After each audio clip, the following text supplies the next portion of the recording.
అయిపోయాయి. ఇక నిరుద్యోగుల పరిస్థితి అయితే చెప్పాల్సిన అవసరం లేదు. ఈ 5 సంవత్సరాల కాలంలో ఎవరి బ్రతుకులు పూర్తిగా విచ్ఛిన్నమైపోయాయి అంటే నిరుద్యోగుల బ్రతుకులని చెప్పాలి. ఎందుకంటే ప్రతిపక్ష నాయకుడిగా ఉన్నప్పుడు ప్రస్తుత ముఖ్యమంత్రి జగన్మోహన్ రెడ్డి గారు మేము అధికారంలోకి వస్తే వెంటనే ప్రతి సంవత్సరం కూడా జాబ్ క్యాలెండర్ ఇస్తామని, ఉద్యోగాలు భర్తీ చేస్తామని, మెగా డిఎస్సి ఇస్తామని, ప్రతి సంవత్సరం కానిస్టేబుల్ పోస్టులు భర్తీ చేస్తామని ఎన్నో హామీలు ఇచ్చారు.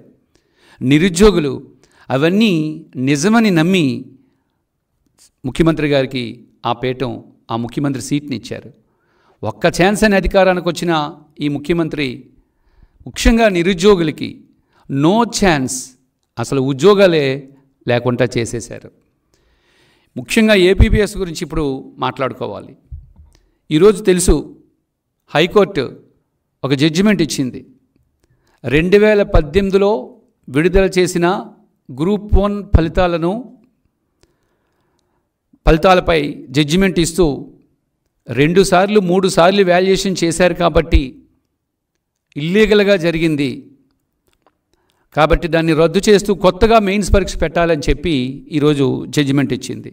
ఒకసారి దాని పూర్వాపరాలను పరిశీలిస్తే 2018 డిసెంబర్ 31వ తేదీన శ్రీ నారా చంద్రబాబు నాయుడు గారు ముఖ్యమంత్రిగా ఉన్నప్పుడు గ్రూప్ 1 నోటిఫికేషన్ని ప్రభుత్వం విడుదల చేసింది. ఇందులో 162 ఉద్యోగాలకు సంబంధించిన నోటిఫికేషన్. ఇది చాలా ముఖ్యమైన కీలకమైన ఉద్యోగాలు ఉన్నాయి. ఇందులో ఒక 30 డిప్యూటీ కలెక్టర్లు ఉన్నాయి, ఒక 28 డిఎస్పి పోస్టులు కూడా ఉన్నాయి. అంత ముఖ్యమైన ఉద్యోగాలకు సంబంధించిన నోటిఫికేషన్ ఇది. 2019లో మే నెలలో దీని ప్రిలిమ్స్ ఎగ్జామ్ జరిగింది. 2020 డిసెంబర్లో మెయిన్స్ ఎగ్జామ్ జరిగింది. అయితే ఈ మెయిన్స్ ఎగ్జామ్ని డిజిటల్గా వాల్యుయేషన్ చేయడం జరిగింది.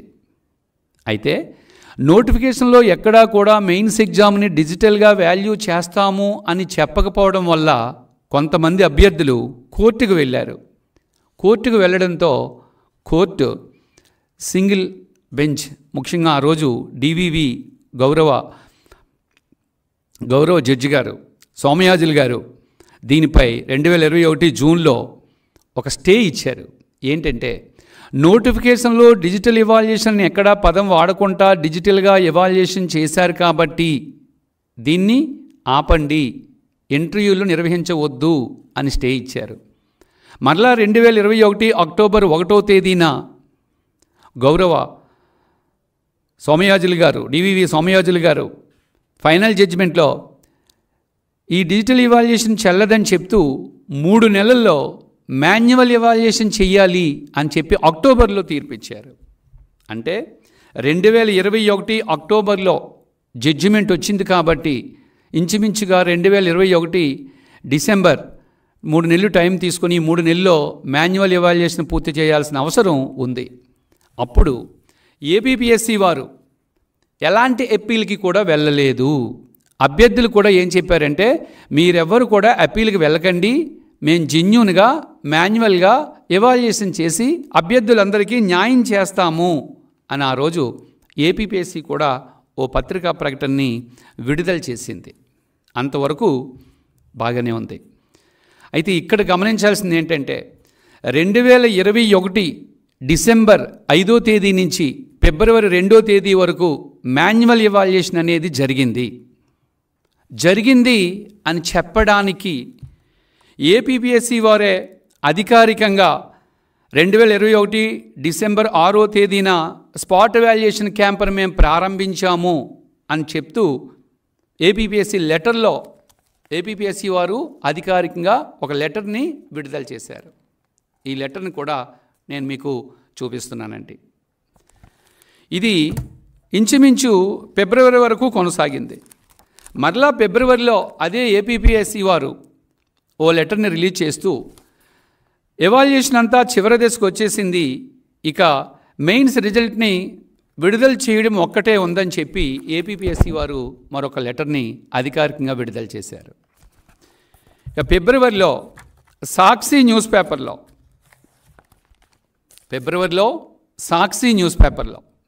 సో ఫిబ్రవరిలో సాక్షి న్యూస్ పేపర్లో ఏమని వచ్చిందంటే, ఫిబ్రవరిలో గ్రూప్ 1 ఫలితాలు, ఫిబ్రవరిలో గ్రూప్ 1 ఫలితాలు అని చెప్పి, నేను చెప్పేది ఏ ఈనాడు న్యూస్ పేపరో ఆంధ్రజ్యోతి న్యూస్ పేపరో కాదు, స్వయంగా ప్రస్తుత ప్రభుత్వం యొక్క అధికార పత్రిక అయిన సాక్షి న్యూస్ పేపర్లో మాన్యువల్గా పునర్మూల్యాంకనం అయిపోయింది, ఫిబ్రవరిలో మేము ఫలితాలు విడుదల చేస్తామని చెప్పి సాక్షి న్యూస్ పేపర్లో వచ్చింది.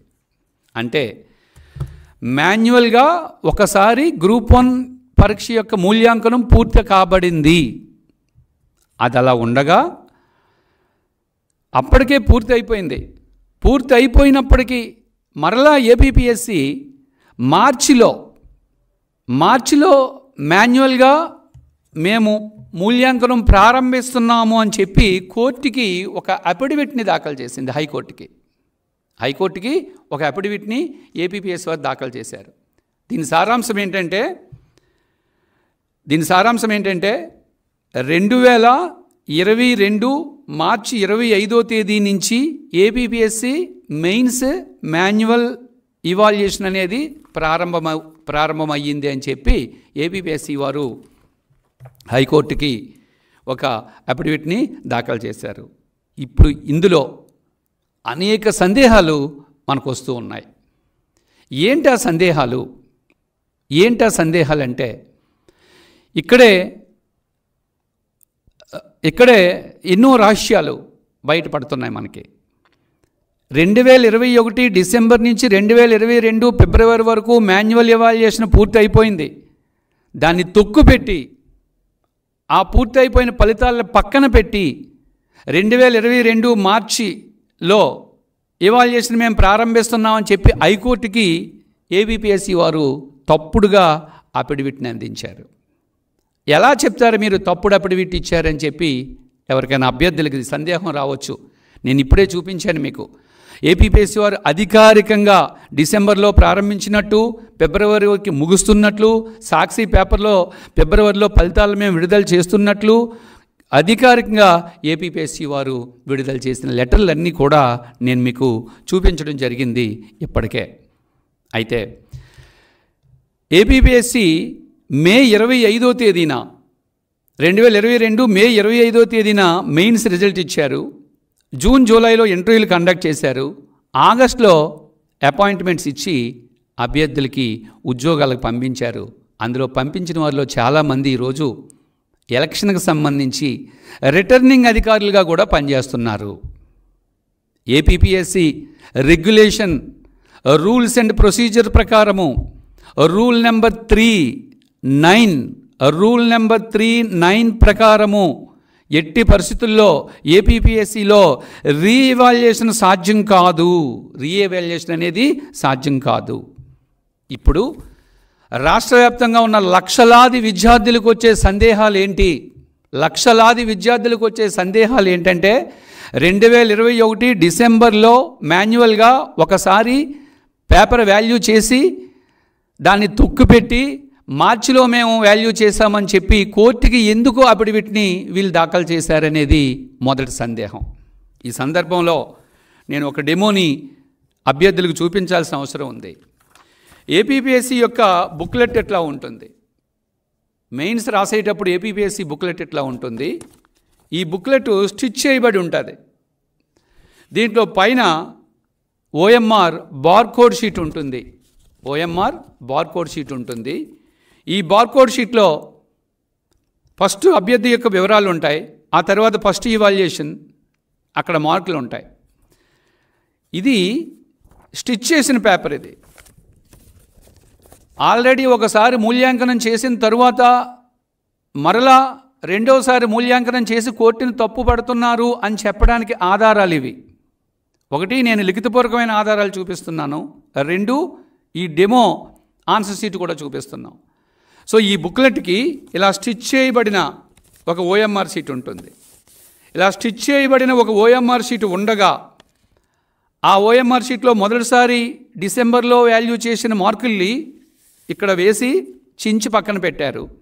బహుశా వీళ్ళు అనుకున్న అభ్యర్థులు అందులో సెలెక్ట్ కాకపోవడం వల్ల మరలా ఒక కొత్త ఓఎంఆర్ షీట్ తెచ్చి దానికి ఇలా స్టాపిల్ చేసి ఇలా పిన్ చేసి స్టాపిల్ చేసి మరొకటి పెట్టారు. అంటే ఇది ఎంత పెద్ద స్కామో ఒక్కసారి ఏపీపీఎస్సీ పరీక్ష రాసే అభ్యర్థులందరూ గుర్తుపెట్టుకోవాలని నేను ప్రార్థిస్తున్నాను.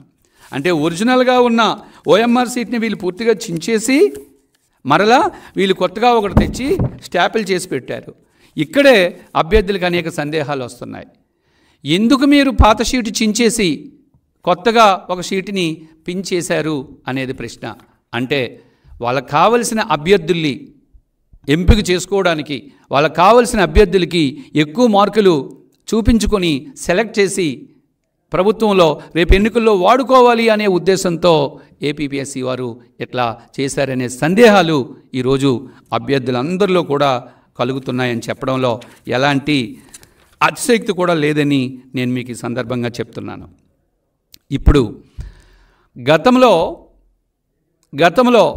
సోమయాజులు గారు డిజిటల్ ఎవాల్యుయేషన్ తప్పు, మాన్యువల్గా ఎవాల్యుయేషన్ చెయ్యండి అని చెప్పినప్పుడు ఏపీపీఎస్సీ వారు అప్పీల్ చేయలేదు, అభ్యర్థులు కూడా అప్పీల్ చేయొద్దు అని చెప్పారు. ఈరోజు హైకోర్టు 2018 గ్రూప్ 1 మెయిన్స్ ఫలితాలు చెల్లవు, మరలా కొత్తగా పరీక్ష పెట్టండి అని 11:30కి అనౌన్స్ చేసేసరికి వెంటనే 12:30కి ఫైనల్ కాపీ ఇంకా పూర్తిగా జడ్జిమెంట్ కాపీ అప్లోడ్ చేయకుండానే 12:30కి వెంటనే ప్రభుత్వం స్పందించి ఏమన్నదంటే ఉద్యోగాలు చేసుకుంటున్న వారి ప్రయోజనాలు మేము కాపాడుతాం, ఉద్యోగుల తరపున మేము న్యాయ పోరాటం చేస్తాం, హైకోర్టు తీర్పుపై అప్పీల్కి వెళ్తామని చెప్పి ప్రభుత్వం ప్రకటించింది. నా ప్రశ్న ఏంటంటే ఏపీపీఎస్సీ పరీక్ష విధానము చట్టబద్ధంగా లేదు, ఈ ప్రక్రియ తప్పు, మరలా పరీక్ష పెట్టండి అని హైకోర్టు చెప్తే దానికి స్పందించాల్సిన బాధ్యత ఎవరిది? ఏపీపీఎస్సీ స్పందించాలి. కానీ ఎవరు స్పందించారు? ఈరోజు రాష్ట్ర ప్రభుత్వం స్పందించింది. అసలు రాష్ట్ర ప్రభుత్వానికి ఈ కేసుకి సంబంధం ఏంటి? ఒక రాజ్యాంగబద్ధమైన ఆంధ్రప్రదేశ్ పబ్లిక్ సర్వీస్ కమిషన్పై రాష్ట్ర ప్రభుత్వం యొక్క ఆధిపత్యం ఏంటి? దాని స్వతంత్ర పద్ధతిని మీరు హరించినట్టు కాదా అని నేను ప్రశ్న వేస్తున్నాను. రెండవది, గతంలో అప్పీల్కి వెళ్ళొద్దని చెప్పారు, అంటే ఆ రోజు మీ అభ్యర్థులు లేకపోవచ్చు అందులో. ఈరోజు వెంటనే మీరు ప్రభుత్వ ఉద్యోగులు ఎవరూ భయపడవసరం లేదు, మీ తరపున మేము అవసరమైతే న్యాయ పోరాటం చేస్తామని ప్రభుత్వం చెప్తుంది. ఏంటి కారణం? అంటే ఈ ప్రభుత్వం, ఏపీపీఎస్సీ వారు, ప్రభుత్వము వీరిద్దరూ కుమ్మక్క అయిపోయి వారు కావలసిన అభ్యర్థులకి ఎక్కువ మార్కులు వేసుకుని ఉండవచ్చు అనే సందేహాలు ఈరోజు మనకి కలగక మానదు అని చెప్తున్నాను. ఒకవేళ అప్పీల్కి వెళ్తే ఎవరు వెళ్ళాలి? అభ్యర్థులు సెలెక్ట్ అయిన ఉద్యోగం చేస్తున్న వారు వెళ్ళాలి. ప్రభుత్వానికి అంత ఇంట్రెస్ట్ ఏంటి? ప్రభుత్వం వెంటనే స్పందించాల్సిన అవసరం ఏంటి? ఫైనల్ జడ్జిమెంట్ పూర్తిగా అప్లోడ్ కాకుండానే, ఫైనల్ జడ్జిమెంట్ కాపీని పూర్తిగా చదవకుండానే వెంటనే ప్రభుత్వం పుచ్చకాయలు దొంగ అంటే భుజాలు తడుముకుంటున్నట్టుగా వెంటనే ప్రభుత్వం ఎందుకు స్పందించింది అనేది ఈరోజు రాష్ట్ర వ్యాప్తంగా అభ్యర్థుల యొక్క సందేహం అనేది గుర్తుపెట్టుకోవాలి. నాకు ఈరోజు రాష్ట్ర వ్యాప్తంగా అనేక మంది విద్యార్థులు ఫోన్లు చేస్తున్నారు. సార్, మాకు చాలా అన్యాయం జరిగింది, ఏపీపీఎస్సీపై పూర్తిగా నమ్మకం పోయింది, ఏంటి అన్యాయం? ఇంత అక్రమాలు జరుగుతుంటే, ఇంత అవినీతి జరుగుతుంటే మాకు ఉద్యోగాలు ఎలా వస్తాయి, మాకు తోడెవరు అని చెప్పి నన్ను సుమారు లక్షలాది విద్యార్థులు ఓట్లు వేసి నన్ను గెలిపించారు. ఆ విద్యార్థులందరూ నన్ను అడుగుతున్నారు. ఏపీపీఎస్సీ ఈరోజు విద్యార్థుల జీవితాలతో ఆడుకుంటుంది. ఎంత ఘోరంగా ఉందంటే ఈరోజు ఏపీపీఎస్సీ పరిస్థితి. సుమారు 5 సంవత్సరాల నుంచి నోటిఫికేషన్ ఇవ్వకుండా మొన్న గ్రూప్ 2 నోటిఫికేషన్ ఇచ్చి ఆ గ్రూప్ 2 నోటిఫికేషన్లో కూడా రోస్టర్ విధానాన్ని అనుసరించలేదు. రోస్టర్ విధానాన్ని ఎందుకు అనుసరించలేదని చెప్పి కొంతమంది ఇప్పటికే కోర్టుకు వెళ్తే వాళ్ళకి బెదిరింపు కాల్స్ వస్తున్నాయి. ఎంత అన్యాయమో చూడండి. ఏపీపీఎస్సీలో కొంతమంది సభ్యులు ఎవరైతే కోర్టుకు వెళ్తున్నారో ఆ అభ్యర్థులకు ఫోన్లు చేసి లేకపోతే మరొకరి ద్వారా చేయించి అభ్యర్థుల్ని భయపెడుతున్నారు. ఇది ఎంతవరకు కరెక్ట్ అని చెప్పి నేను ప్రశ్నిస్తున్నాను.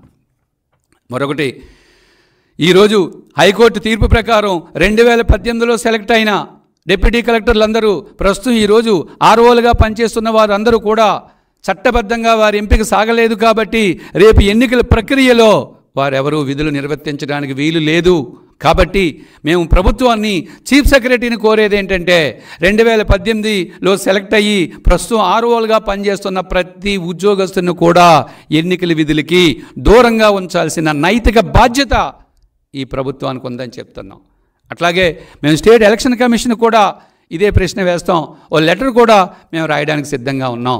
ఎందుకంటే గౌరవ హైకోర్టు జడ్జిమెంట్ తీర్పు ప్రకారం 2018 ప్రక్రియ చట్టబద్ధంగా సాగలేదు కాబట్టి వారి ఎన్నికల విధుల్ని నిర్వర్తించడానికి ఎట్టి పరిస్థితుల్లో కూడా వారికి వీలు కాదని మేము చెప్తున్నాం. సో ఫైనల్గా ఈరోజు ఆంధ్రప్రదేశ్ రాష్ట్రంలో విద్యార్థులకి చాలా అన్యాయం జరిగింది.